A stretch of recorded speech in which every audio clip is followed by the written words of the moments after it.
আসসালামু আলাইকুম। আসসালামাইকুম। সুপ্রিয় দর্শক, দর্শক, ইসলামী খেলাফত ইসলামিক খেলাফত মজলিস মজলিস মল্লিক বাংলাদেশ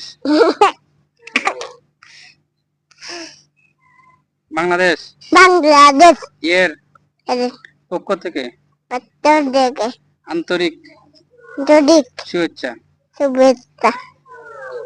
দেশ দেশ ও জাতি দেশবাসী জাতি জাতি গঠনের গঠনে লক্ষ্যে লক্ষ্যে ইসলামী খেলাফত ইসলামিক খেলাফত মজলিস মল্লিককে কে শক্তিশালী শক্তিশালী করি করি আসেন আছেন সবাই মিলে সবাই মিলে ইসলামিক জোট এক মানে বিদ্যুৎ